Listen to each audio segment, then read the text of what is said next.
আমার মা আমাকে বলল সুপারি লাগবে, সুপারি 4-5টা সুপারি নিয়ে এসো। আমি 50টা আনলাম। ভাবলাম যে সুপারি তো পচে না, সুপারি কি পচে? রাখা যায়, ফ্রিজ আছে ঘরে, রেখে দিল 3 মাস হবে। আমার মা এগুলো দেখা আমার বউরে কইতাছে, মনটা খুশি হইয়া গেল। আরে 50টা সুপারি আমার থেকে মাত্র কত টাকা নিল? 200 না 250 টাকা নিল। আলহামদুলিল্লাহ, আল্লাহ আমাদেরকে যে পজিশন দিয়েছে, 2-250 তো কোনো টাকা না, আল্লাহ যা দিয়েছে। তো আমার মাকে আমি 200-250 টাকার সুপারি কিনে দিছি। উনি চাইছিল 5টা, আমি আনছি 50টা। এমন খুশি হইলো, হয় যে মনটা খুশি হয়ে গেল। আচ্ছা, দোয়া কি আর লাগে? এটার নাম কি দোয়া নয়? আর আপনি যে মাকে রাইখা খাইছেন, ওই যে মা মনে মনে কষ্ট পাইছে, এটা কি বদদোয়া নয়? এমন কাজ করবেন যেন খুশি হয়ে যায়। এই দুনিয়াতে মা বাবার সে সহজে খুশি করা যায় এমন মানুষ আর পাবেন না। এই যে আমি আজকে মাহফিলে আসছি, আমার যদি 1 লাখ টাকা হাদিয়া দেয়, আপনি ভাববেন 1 লাখ টাকা দিছি, এমন টাকা দিছি, হুজুরের দোয়া সব আমি পাবো। কিন্তু আমি মনে মনে ভাববো টাকা গণার পরে, আরে 1.5 লাখ তো কতজন দেয়, তো দোয়া হেরে দেবো বেশি না আমি। আপনি পীর সাহেবরে দাওয়াত দিয়া 13 কিসিমের তরকারি খাওয়াইয়া মনে মনে ভাববেন যে হুজুরের দোয়া সব নেব। হুজুর মনে মনে ভাবে, আরে 40 কিসিম তো কত পশু আর এক মুরিদ খাওয়াইছে, দোয়া কারে বেশি দিতাম? মা বাবা এমন দুজন মানুষ, সামান্য কিছু দিলে খুশি। বলছে যে বাজান কাপড়টা ছিঁড়ে গেছে, এটা কাপড় কিনে আনিস তো, লুঙ্গিটা নাই। বাবা বলেছে একটার জায়গায় 2টা দেবেন। দাম চেয়েছিল 500-700 টাকার কাপড়, 1200 টাকা দিয়ে কিনে দেবেন। দেখবেন এতটুকুতে মন ভরে দোয়া করে দেবেন, উজাড় করে দেবেন। আর উল্টা পাল্টা চলবেন, গজবে পড়ে যাবেন। নাতিকে খাবার দেয় চুরি কইরা। নাতি খাবার ফল আনতে বলছে, একটু আঙ্গুর আনিও তো, তোমার ফলা পছন্দ করে। এখন আঙ্গুর কিনে আনছে ঠিকই, আইনা মা বাবার সামনে দেয় নাই, ওই জানালা দিয়া বাহির দিয়ে ঢুকাই দিছে, কই যে ওরা যেন না দেখে, না তো ভাগে কম। এই যে তোমার মা তোমার বাবারে না দেখাইয়া তোমার পুতের আঙ্গুর কিনে দিছো, পুত তো ছোট মানুষ, হেতে তো আঙ্গুর খাইয়া সকালে ঠিকই কয়ে দিব, কয়ে দিব না, দাদু কালকে কিন্তু আব্বা আঙ্গুর আনছিল, আঙ্গুর খাইছে। তখন তো আপনার মা মনে মনে বলবে, কি রে কালকে ফোলা যে ঘরে দরজা দিয়ে ঢুকছিল, তো বাজারতে আসার সময় আঙ্গুর তো হাতে দেখলাম না, তো আঙ্গুর আনলো কোন দিক দিয়া? তখন ঠিকই বুঝে নেবে, ও বুঝেছি, আমরানি খাইয়া লাই, তাই আমাদের দেখাইয়া আনে নাই। কলিজায় এমন আঘাত লাগবে, এই আঘাত লাঠি দিয়ে পিটাইলেও লাগতো না। মায়ের মন চাও, বাবার মন চাও, সবকিছু বাবা তাদের হাতে তুলে দেবেন। খরচ আনবেন, আগে বাবারে ডাকবেন, মারে ডাকবেন, ওদের হাতে তুলে দেবেন যে আপনি কোন গরিব মানুষ, আপনার কম সামর্থ্য, 1 পোয়া আঙ্গুর এনেছেন, এটাই মায়ের হাতে দেন না, বাবার হাতে দিয়ে বলেন যে মা তোমার নাতি নাকি আঙ্গুর খাইতে চাইছে, তো আঙ্গুর আনছিলাম, ধরো মিল্লা জিল্লা খাই। আরে ভাই, যখন নাতি নাতকুর হয় তখন সন্তানের মায়াটা ওদের কাছে চলে যায়। এই জন্য আপনি যা ভালোবাসেন আপনার সন্তানকে, আপনার মা বাবা কম ভালোবাসে না। এমন আচরণ করবেন না যাতে কষ্ট পায়। এক সাহাবী রাসূলুল্লাহকে বলে, ইয়া রাসূলুল্লাহ ইন্নালি মালান ওয়া ওয়ালাদান ওয়া ইন্না আবি ইউরিদু আন ইয়াহতাজা ইলা মালি। হুজুর আমার সন্তান আছে, সম্পদ আছে, আমার বাবা আছে, কিন্তু বাবার একটা অভ্যাস হলো বাবা শুধু টাকা চায়, কি করতে পারি বলুন তো, কত দেব? রাসূল বলে, আনতা ওয়া মালুকা লি আবিকা, তুমি এবং তোমার মাল সবটার মালিক তোমার বাবা। কিসের চাওয়া? যা চাতাই দিবা। আজান হয়ে গেল, আজকে আলোচনা সামনে বাড়াতে পারবো না। মা বাবাকে নিয়ে আলাদা বই লিখেছি, এই বইয়ের নাম দিয়েছি ব্যক্তি ও পরিবার গঠন ইসলাম। মা বাবা সন্তান সন্ততি সবার হক নিয়ে লিখেছি। প্রিয় ভাইয়েরা, আমরা একটু দোয়া করে বিদায় নিতে চাই। সভাপতি হুজুর কথা বলবে সামান্য, তারপরে দোয়া হবে। ওয়াবিল ওয়ালিদাইনি ইহসানা, আল্লাহর আরেকটা ফয়সালা হলো মা বাবার সাথে ইহসান করো। ও দোস্ত, নামাজ পড়ো কেন? জান্নাতের জন্য। মসজিদে তো জান্নাত নাই। হজে যাও কেন? বেহেশতের জন্য। হজ তো মক্কায়, তো বেহেশত নাই। বেহেশত কোথায়? আমার রাসূল বলেন, আল জান্নাতু তাহতা আকদামিল উম্মাহাত, জান্নাত আছে তোমার মায়ের পায়ের নিচে।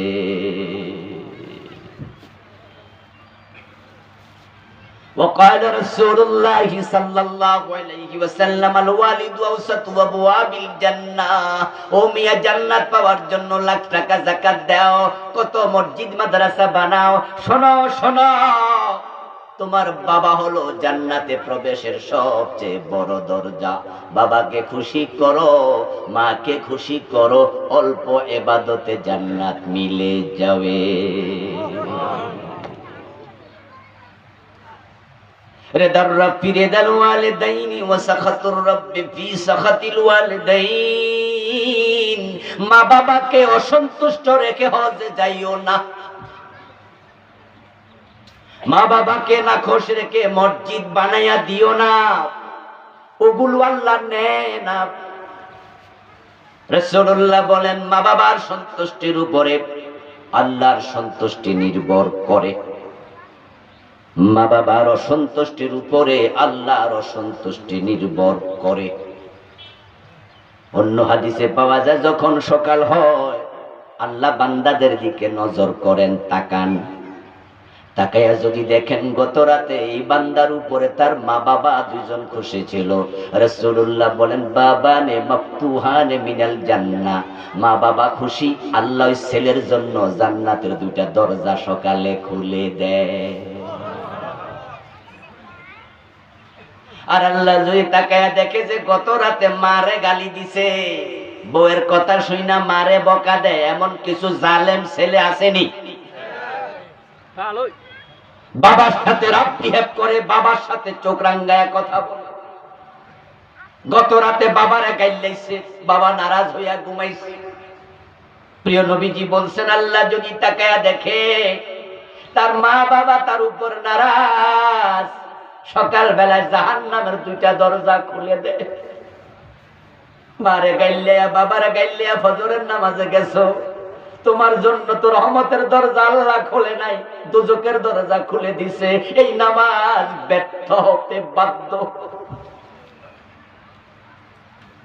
এই জন্য ইবাদতের আদেশের পর পর মা বাবার কথা আসলো কেন? এক জায়গা দুই জায়গায় না, অসংখ্য জায়গায়। আনি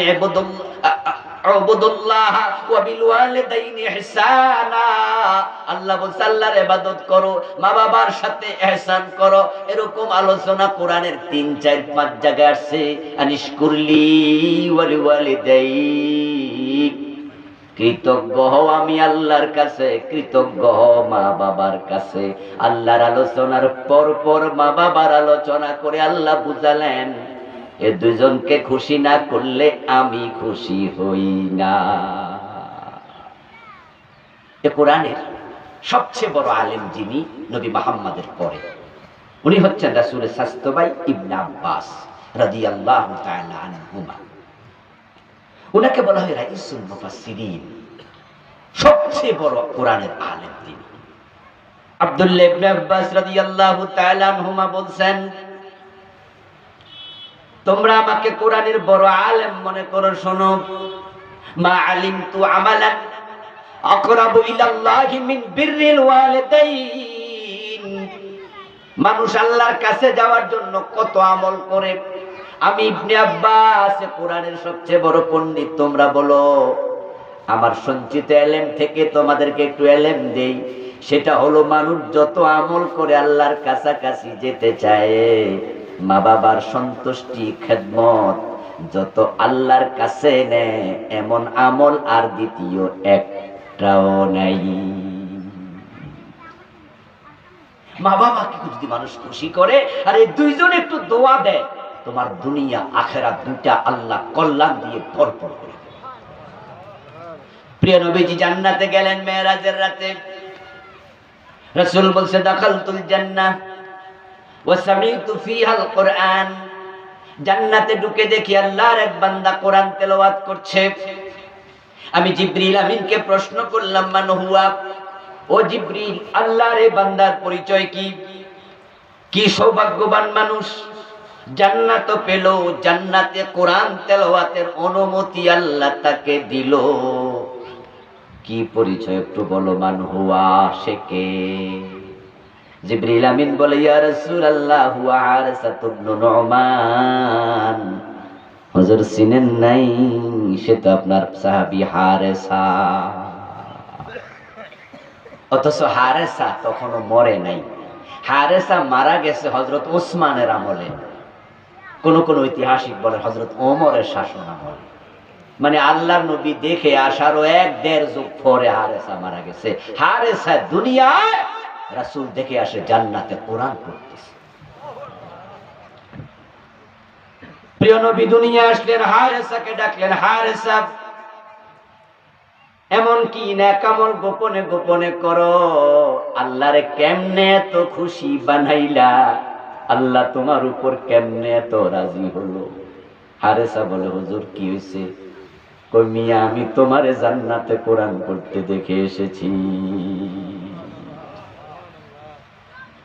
হযরত হারেসা ইবনে নুমান জবাব দেন, ইয়া রাসূলুল্লাহ, আপনি যা বলেন তাই করি।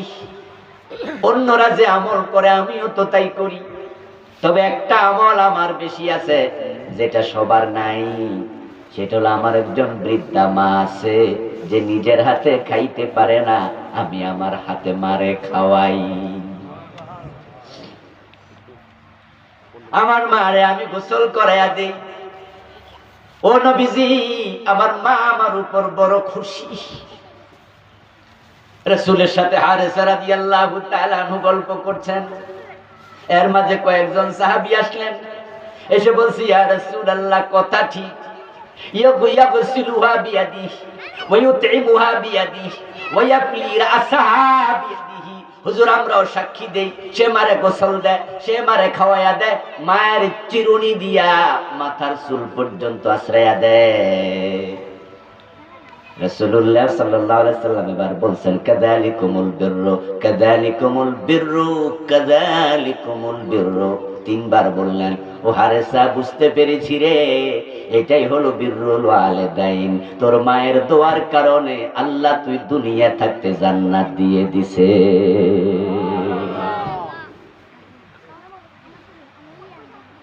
যার মা বাবা বেঁচে আছে তার বড় কপাল ভালো, তার ঘরে জান্নাত আছে। যে মা বাবার খেদমত করে জান্নাত নিতে পারে নাই, সে বড় হতভাগা। প্রিয় নবীজি একদিন মসজিদে নববীতে সাহাবীদের এক মাজলিস আলোচনা করতে গিয়ে রেগে গেলেন। রেগে গিয়ে তিনি বদদোয়া দিতে শুরু করলেন, যেটা তার স্বাভাবিকতা বিরোধী। নরমালি তিনি বদদোয়া দেন না, কিন্তু আজকে 3 বার বললেন, রাগে মানফু রাগে মানফু রাগে মানফু।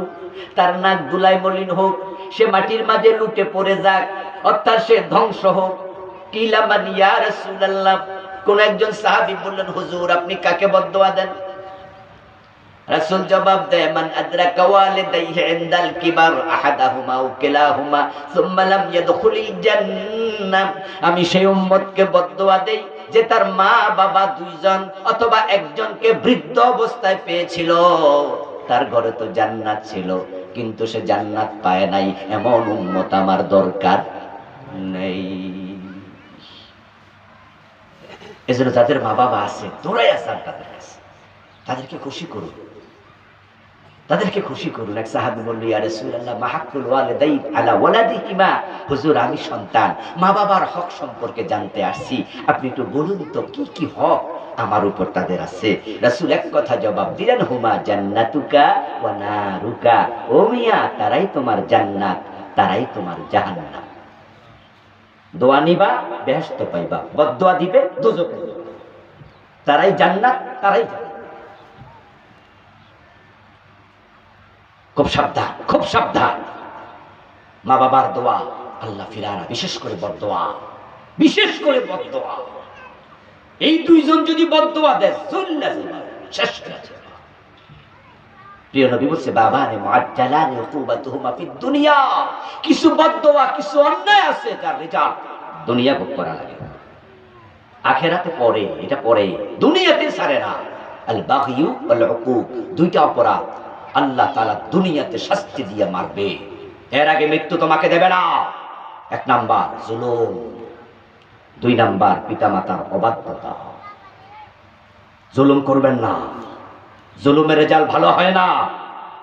এই যে অগাস্ট বিপ্লবের কথা বলেছি, আজ থেকে 4.5 মাস আগে একটি সরকারের পতন হলো দারুণ লাঞ্ছনার সাথে।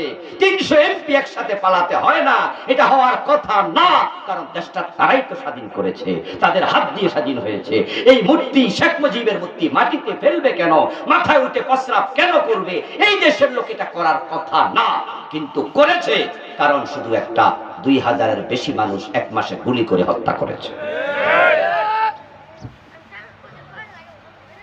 জুলাই মাসের 1 তারিখ থেকে অগাস্টের 4 তারিখ পর্যন্ত, অগাস্টের 5 তারিখ পর্যন্ত, এই মাত্র 36 দিন 2000-এর বেশি মানুষকে গুলি করেছে। দুনিয়াতে হত্যার চেয়ে বড় জুলুম আর কি আছে? শিরকের পরে এটা বড় জুলুম। হত্যা আল্লাহর কাছে খুবই খারাপ।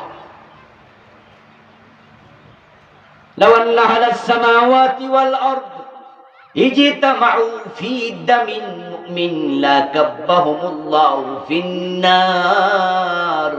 প্রিয় নবীজি বলছেন, হত্যা কত খারাপ শোনো। আকাশ এবং জমিনের সব বাসিন্দা মিলে যদি একটা মোমেনকে হত্যা করে, আল্লাহ এত রেগে যায়, সবাইরে আল্লাহ চাইলে জাহান্নামে ফেলে দেবে। আর আপনার ক্ষমতার জন্য 2000 মেরে ফেললেন। এর আগে তো ইসলামী দলের বড় বড় নেতা 11 জনরে ফাঁসি দিলেন। আল্লামা সাইদির মতো লোকটাকেও 13 বছর আটকায়া রাখছে জেলে। আপনারা কি মনে করেন আল্লামা সাইদি আসলে খুনি? উনি ধর্ষণকারী? উনি মানুষের বাড়িতে আগুন লাগাইতে পারে? চোখের পানি বৃথা যায় না। জুলুম করবেন না, জুলুম করবেন না, রিকশাওয়ালার উপরেও না। নেতার ভাতিজা শরীরে বল আছে, ঢাকা বিশ্ববিদ্যালয়ে পড়ে, এলাকার জমিদারের নাতি রাস্তায় নামছে, নেমে বলে, এই রিকশা খালি, যাইবা নাকি? ও বলে, চলেন স্যার। নামার পর 20 টাকার নোট ধরাই দিচ্ছে। এখন রিকশাওয়ালা বলে, স্যার এখানে তো 30 টাকার ভাড়া, আপনি 10 টাকা কম দিলেন। বলে, বেটা 20 টাকাই বেশি, এত দেই না, নিলে নে, না নিলে যা। মনে মনে ভাবে, আমি তো এলাকার অমুকের ছেলে। রিকশাওয়ালা তো আর চিনে না নেতার ভাতিজা। হে কয়ে যে, কি মগের মূল্য পাইছেন নাকি? নিলে নে, না নিলে নাই, আমি কষ্ট করে চালাই আনছি না, 30 টাকা দেন। রিকশাওয়ালাটা বলার অধিকার রাখে, কারণ সে কষ্ট করছে। আর সাথে সাথে থাপ্পড় মেরে গেছে, বল আছে শুনি। দোকান থেকে মানুষ ওকে দিয়ে দেখে, কিরে রিকশাওয়ালারা থাপড়া, কিন্তু কেউ বের হয় না। তখন রিকশাওয়ালা বুঝে লাইছে, আরে মিস কলটা অজাগায় চলে গেছে, এই তোর লগে কথা কইয়া তো 1 থাপ্পড় খাইছি, বেশি কইলে মনে আরো থাপ্পড়। রিকশাওয়ালা তখন বুঝা, ঠিক আছে কোনো কথা নাই। আস রিকশাওয়ালার হাত থেকে 20 টাকার নোট কেড়ে নিল, গালে থাপ্পড় দিল। রিকশাওয়ালা কিছু কর নাই, থাপ্পড় আরো দেবে। তাই রিকশায় উঠে চোখের পানি ছেড়ে দিয়া হাতলে হাত রেখে, পেডেলে পা রেখে রিকশা চালায়া চলে যায়। উত্তরবঙ্গ থেকে এসেছে, আপনাদের এই এলাকায় রিকশা চালাইতে গরিব মানুষ। আল্লাহর কাছে চোখের পানি ছেড়ে দিয়ে মনে মনে বলে, আসমানের মালিক গরিব বানাইলা কেন? পরিশ্রম করেও তো থাপ্পড় খাওয়া লাগে, বিচার তো পাইলাম না। আল্লাহ বিচারটা তোমার আদালতে দিলাম। মাজলুমের বদদোয়া এবং আল্লাহর মাঝখানে কোনো পর্দা নেই। সহিহ বুখারীর হাদিস, ওয়াত্তাকা দাওয়াতাল মাজলুম ফাইন্নাহু লাইসা বাইনাহা ওয়া বাইনাল্লাহি হিজাব। ডাইরেক্ট কবুল। এবার বলুন তো, যেই বেটা 5 কেজি ওজনের থাপ্পড় রিকশাওয়ালার গালে বসাইছে, 50 কেজি ওজনের থাপ্পড় ফিরাইয়া তার গালে বসানোর ক্ষমতা আসমানের মালিকের আছে না নাই? শুধু সময়ের অপেক্ষা। অপেক্ষা করো, এই লোক ক্ষমা না করলে অপেক্ষা করে থাপ্পড় আসতেছে, অপেক্ষা করো। জুলুম করবেন না, কোনোদিন করবেন না, করলে মাপ চাই নেবেন। হোক সে গরিব, হোক সে রিকশাওয়ালা, অন্যায় হয়েছে তো মাঝে মাঝে মেজাজ খারাপ হয়ে যায়, করে ফেলছে, পরে হাসতে ফেলতে ভাই আমার মাফ করে দে। কারণ যদি মাপ না চান, উপায় নাই, এটা ফিরে আসবে, তখন মাপ চাইয়া কুলাইতে পারবেন না। এমন জায়গায় আল্লাহ ফেসে ফেলাইয়া দেবে, এমন জায়গা প্লাস দিয়া ধরলে ছোটার সুযোগ থাকে। ঘরে চোর ঢুকছিল, বাড়িওয়ালা চোরকে পিছন দিয়া জড়াইয়া ধরছে। চোর বলতেছে যে, মিয়া আমার চিনো? মাজায় ধরলে তো আমার মিয়া 7 জনও ধরে রাখতে পারে না, তবে আমার নাকে ধরলে আমি ছুটতে পারি না। তো বাড়িওয়ালা ভাবতেছে তাহলে তো নাকে না ধরা দরকার, কিন্তু চোর বাড়ির থেকে আসার সময় নাকে তেল লাগাই আসছে। তো বাড়িওয়ালা মাজা ছাইড়া দিয়ে যে নাকে ধরছে আর চোর মারছে দৌড়, আচ্ছা নাকে ধরে রাখা যায়?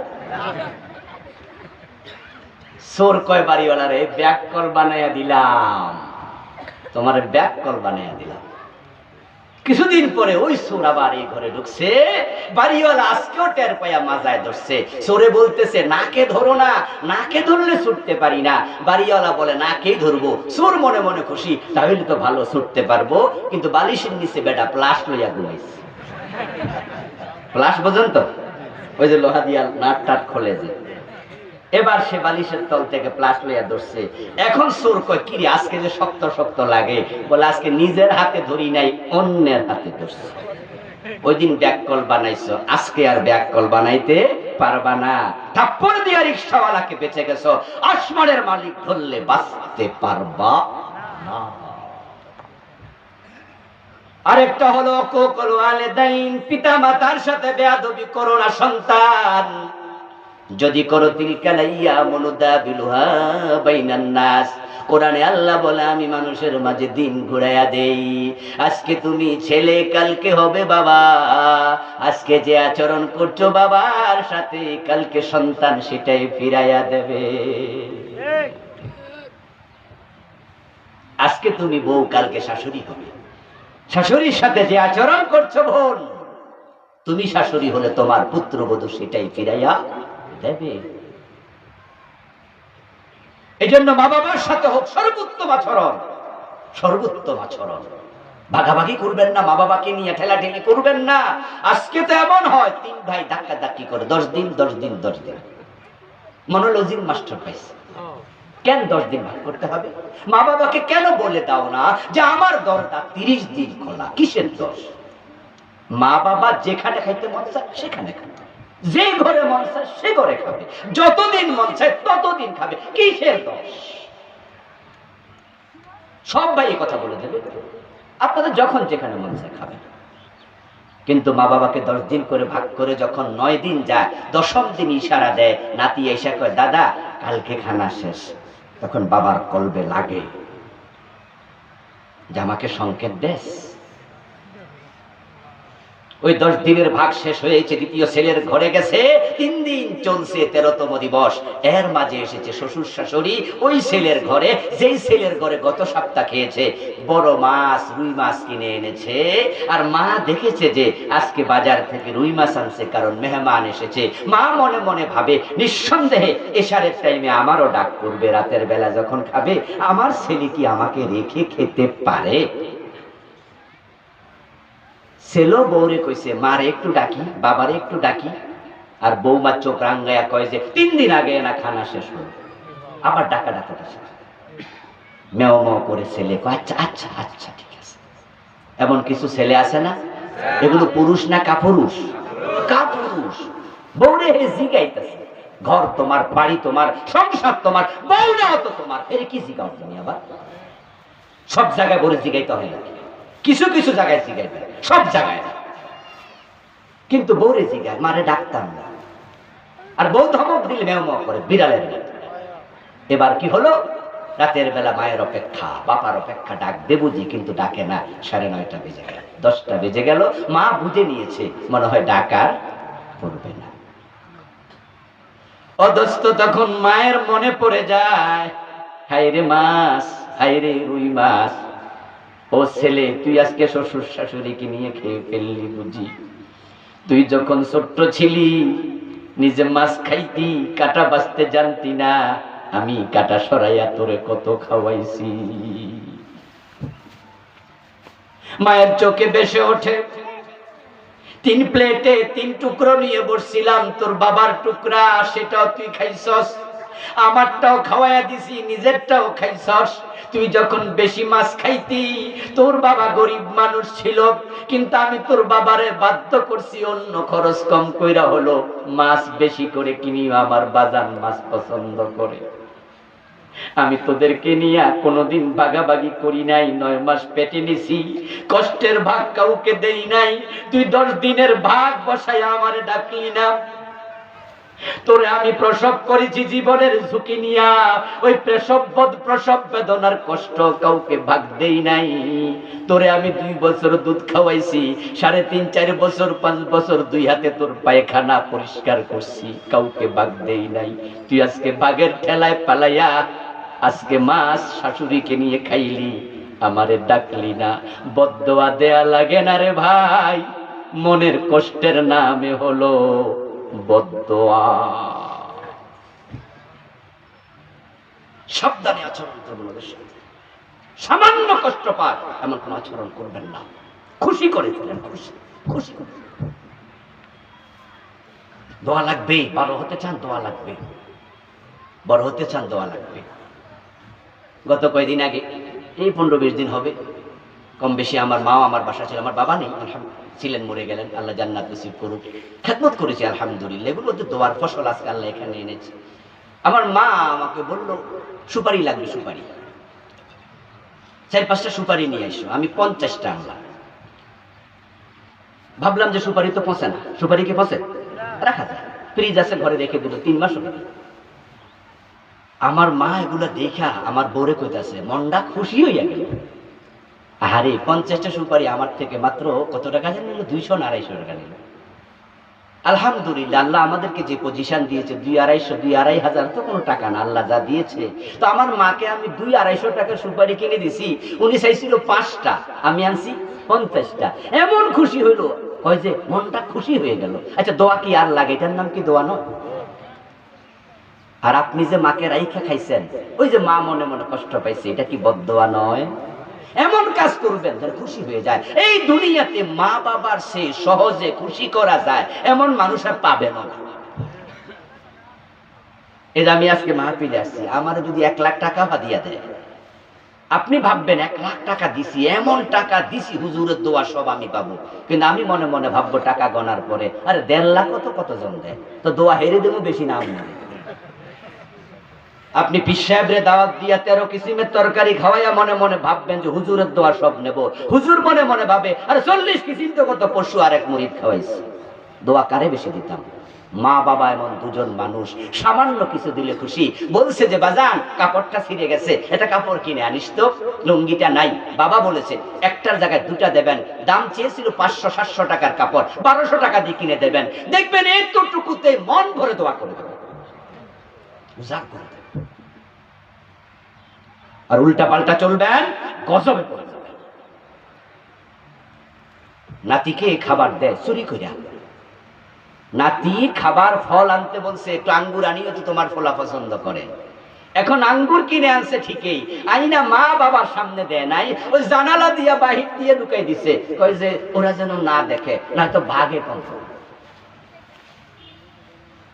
এই যে তোমার মা তোমার বাবারে না দেখাইয়া তোমার পুতের আঙ্গুর কিনে দিছো, পুত তো ছোট মানুষ, হেতে তো আঙ্গুর খাইয়া সকালে ঠিকই কয়ে দিব, কই দিব না, দাদু কালকে কিন্তু আব্বা আঙ্গুর আনছিল, আঙ্গুর খাইছে। তখন তো আপনার মা মনে মনে বলবে, কি রে কালকে ফোলা যে ঘরে দরজা দিয়ে ঢুকছিল, তো বাজারতে আসার সময় আঙ্গুর তো হাতে দেখলাম না, তো আঙ্গুর আনলো কোন দিক দিয়া? তখন ঠিকই বুঝে নেবে, ও বুঝেছি, আমরানি খাইয়া লাই, তাই আমাদের দেখাইয়া আনে নাই। কলিজায় এমন আঘাত লাগবে, এই আঘাত লাঠি দিয়ে পিটাইলেও লাগতো না। মায়ের মন চাও, বাবার মন চাও, সবকিছু বাবা তাদের হাতে তুলে দেবেন। খরচ আনবেন, আগে বাবারে ডাকবেন, মারে ডাকবেন, ওদের হাতে তুলে দেবেন যে আপনি কোন গরিব মানুষ, আপনার কম সামর্থ্য, 1 পোয়া আঙ্গুর এনেছেন, এটাই মায়ের হাতে দেন না, বাবার হাতে দিয়ে বলেন যে মা তোমার নাতি নাকি আঙ্গুর খাইতে চাইছে, তো আঙ্গুর আনছিলাম, ধরো মিল্লা জিল্লা খাই। আরে ভাই, যখন নাতি নাতকুর হয় তখন সন্তানের মায়াটা ওদের কাছে চলে যায়। এই জন্য আপনি যা ভালোবাসেন আপনার সন্তানকে, আপনার মা বাবা কম ভালোবাসে না। এমন আচরণ করবেন না যাতে কষ্ট পায়। এক সাহাবী রাসূলুল্লাহকে বলে, ইয়া রাসূলুল্লাহ ইন্নালি মালান ওয়া ওয়ালাদান ওয়া ইন্না আবি ইউরিদু আন ইয়াহতাজা ইলা মালি। হুজুর আমার সন্তান আছে, সম্পদ আছে, আমার বাবা আছে, কিন্তু বাবার একটা অভ্যাস হলো বাবা শুধু টাকা চায়, কি করতে পারি বলুন তো, কত দেব? রাসূল বলে আনতা ওয়া মালুকা লি আবিকা, তুমি এবং তোমার মাল সবটার মালিক তোমার বাবা। কিসের চাওয়া? যা চাতাই দেবা। আজান হয়ে গেল, আজকে আলোচনা সামনে বাড়াতে পারবো না। মা বাবাকে নিয়ে আলাদা বই লিখেছি, এই বইয়ের নাম দিয়েছি ব্যক্তি ও পরিবার গঠন ইসলাম। মা বাবা সন্তান সন্ততি সবার হক নিয়ে লিখেছি। প্রিয় ভাইয়েরা, আমরা একটু দোয়া করে বিদায় নিতে চাই। সভাপতি হুজুর কথা বলবে সামান্য, তারপরে দোয়া হবে।